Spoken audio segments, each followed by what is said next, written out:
बैठे भगवान मेरे घर ना आवे ना आवे। और तब तक प्रभु ने कुंडी को खटखट दिया, खोलो। जो कहा कि दरवाजे खोलो। अब सुतपा भागी दरवाजे खोलवे के लिए। विदुर जी निकल गए, बोले तू ही खिलावे जो मन में आवे वो। अब प्रभु आए तो आसन डाल के बैठायो। विदुर जी निकल गए, महाराज खाए को कुछ है ना है। बोले काकी भूख लगी है। तो केले रखे हुए थे, उन केले के छिलकों को काकी प्रभु के मुख में देने लगी और गिरी फेंकने लगी। बड़े चाव से कन्हैया उन छिलकों का भोग लगाने लगे। काफी देर हो गई छिलके खाते खाते। तब तक विदुर जी आ गए, बोले अरे पगली क्या कर रही है? अरे अलग हट, मैं खिलाऊंगा। अब विदुर जी भगवान को गिरी खिला रहे और छिलका फेंक रहे। तो कुछ देर बाद विदुर जी ने सवाल किया, कन्हैया सच बोलना, जो स्वाद तुम्हारी काकी के छिलकों में था वो इस गिरी में है या नहीं है? तो भगवान मुस्कुराए के बोले, काका चाहे बुरा मानो या भला, जो स्वाद काकी के छिलकों में था वो इस गिरी में नहीं है। आप जानते हैं ये छिलका और ये गिरी है, लेकिन मेरी काकी प्रेम के बंधन में ये नहीं जानती थी कि मैं क्या खिला रही हूं। कीर्तन जिनका होता होगा, होगी न कपट की चाल, जहां नाचते मिलेंगे ए भैया यशोदा नंदन गोपाल, वहां रखा होगा आराधन सो प्रेम परोसा थाल, जहां झेमते मिलेंगे ए भैया यशोदा नंदन गोपाल, वहां। यहां स्वयं परमात्मा पहुंचे, ध्रुव समाधि पे बैठा, जमीन पे ठोकर मारी है। ध्रुव के अंतःकरण में प्रभु की मूर्ति बसी हुई थी। जैसे ही ठोकर लगी, ध्रुव जमीन पे गिरने वाले थे, भगवान ने हाथों में ले लिया। और दादा जब हाथन में पकड़ो तो बाबुल की सूरत देख देख ध्रुव जी टकटकी लगाए गए। और जब याद मात की आई गई, नैनन से आंसू आए गए।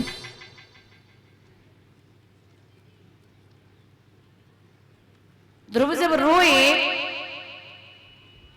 तो पूछा कि क्यों रो रहे हो वत्स?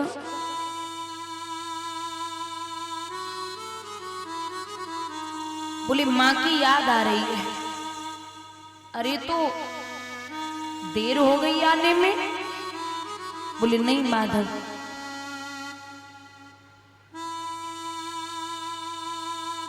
बोले फिर? बोले विचार कर रहा हूं कि मां हमारी इस वक्त कहां होगी। अरे भगवान बोले लाला तूने बड़ी तपस्या की, तू हमसे कुछ मांग ले। तो ध्रुव ने बड़ी प्यारी बात कही है कि मैं बेटा हूं ए नाथ पिता, तो तुमको ही सब चिंता है, तुम ही सोच कर बतलाओ इस बेटे के लायक क्या है। आप ही बता दो मुझे क्या चाहिए। और मैं निवेदन करूंगी कि पहले तो हम और आप इतने बड़े विद्वान, इतने बड़े भक्त हैं नहीं जो साक्षात ब्रह्म आके सामने खड़ा होके बोल दे कि क्या चाहिए।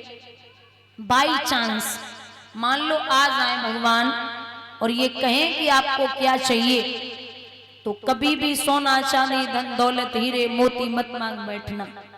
क्योंकि पहलवान के पास जाओगे ना तो कहोगे मुझे पहलवानी सीखनी है, धनवान के पास जाओगे तो कहोगे मुझे धन चाहिए। लेकिन जब भगवान मिल जाए और ये पूछ ले कि आपको क्या चाहिए, तो भगवान से कहना कि मुझे आप ही चाहिए। जब वो होगा तो आपको किसी और चीज की जरूरत नहीं है।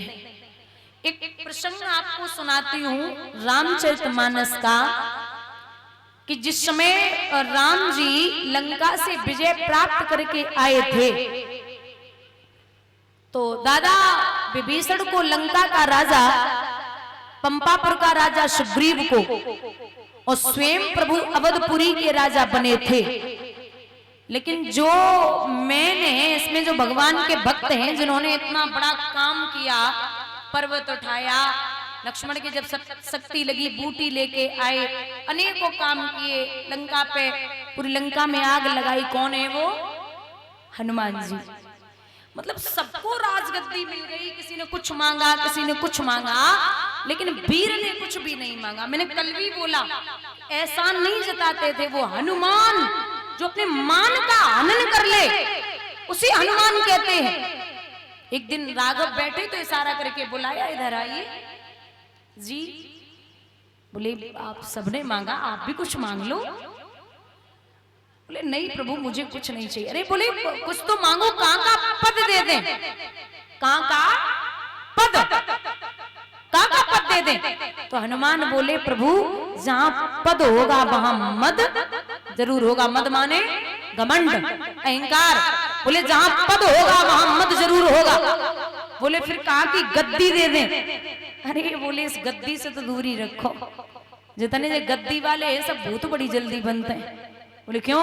अब देख लो भूतपूर्व प्रधानमंत्री, भूतपूर्व मुख्यमंत्री, भूतपूर्व जिला अध्यक्ष, भूतपूर्व जिला पंचायत सदस्य, भूतपूर्व प्रधान जी, भूतपूर्व सैनिक, जितने जो गद्दी वाले हैं सब भूत बड़ी जल्दी बनते हैं। आपने भूतपूर्व प्रधानमंत्री और भूतपूर्व मुख्यमंत्री सुना होगा, लेकिन भूतपूर्व रामचंद्र, भूतपूर्व कृष्णचंद्र नहीं सुना होगा। थे, हैं और हमेशा रहेंगे। बोले फिर कहां की गद्दी दे दें, क्या चाहिए आपको? नहीं महाराज गद्दी नहीं चाहिए, फिर कुछ और मांगिए। क्या मांगू? अच्छा सीता जी बोली कि लाला अब राघव जी की इच्छा है तो आप मांग लो, क्यों इतना टाइम लगा रहे हो? बोले नहीं मैया मेरी इच्छा तो नहीं है कुछ लेने की। अच्छा सीता जी बोले काम करो डबल ले लो, डबल। हनुमान बोले जी ठीक है डबल दिलवा दो। अरे मैया बोली अभी तो एक भी नहीं चाहिए था, आप डबल चाहिए, क्या बात है? बोले मैया आप अपने पति देव से कहिए कि ये अपने मतलब डबल माने दोनों चरणों की सेवा हमें दे दें। डबल हो गए ना, आप अपने दोनों चरणों की सेवा हमें दे दो। तो सीता जी आगे बढ़ी, राम जी ने कलाई पकड़ी और जवाब दिया कि आज एक पत्नी एक भक्त के आगे हार गई, इसलिए अब मैं कुछ नहीं बोल सकता। और हनुमान जी से कहा कि जाओ त्रेता तो छोड़ो, द्वापर कलयुग में भी जहां जहां राम के मंदिर बने होंगे वहां हनुमान जी की मूर्ति अवश्य होगी। जो पूरा मंदिर बनवा ले, जहां हनुमान जी नहीं होंगे वो मंदिर कभी पूर्ण नहीं होगा। बोलिए राघवेंद्र सरकार की। क्योंकि विद्वानों ने लिखा है कि जरा तारों से तारे मिला के तो देख, जरा मोहन को दिल से बुला के तो देख,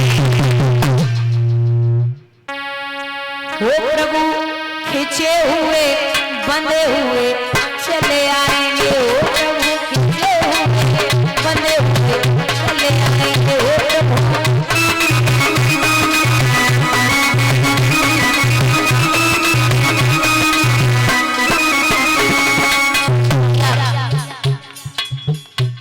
पाया धन्ना ने पत्थर को प्रभु मान कर,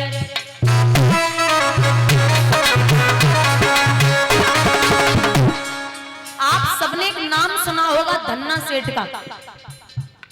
लोग धनवान हो जाए ना तो बोलते हैं कि हाँ बहुत बड़े धन्ना सेठ हो तुम। ये धन्ना जो था ना ये 5 वर्ष का था।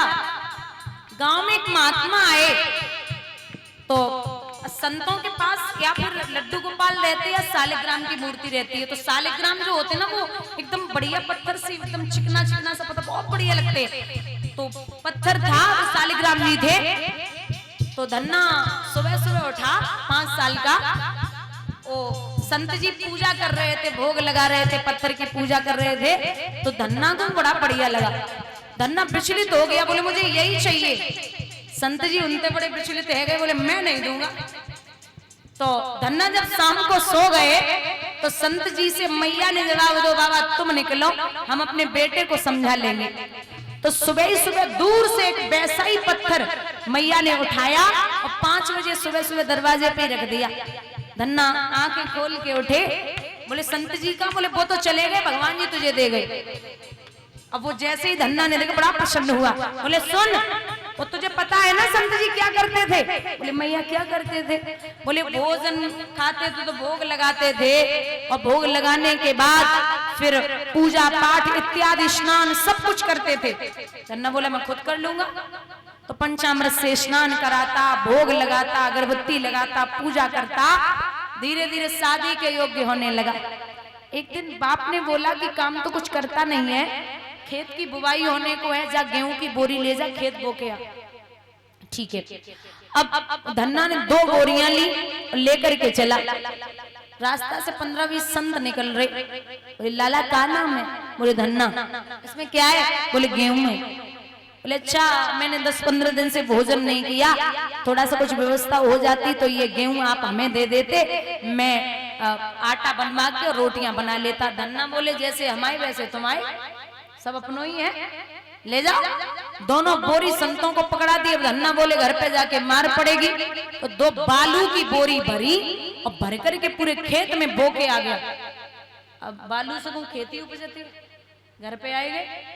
अब सोचा कि पिता को पता चलेगा तो पिता बहुत डांटेंगे कि बालू को किया गया। 2 महीने के बाद देखा गया तो गांव वालों ने कहा धन्ना के पिता से कि खेती की बुवाई तो हर कोई करता था, अब की बार लगता है कि आपकी खेती भगवान बो के गए हैं। बोले क्यों? बोले ऐसा गेहूं जीवन पर्यंत तक नहीं निकलेगा जैसा गेहूं अब की बार आया है। बोले कैसी बात करते हो? धन्ना बोले जेब पिटवाए की नौबत लगावेंगे। अरे कहीं बालू से खेती आती है भाई।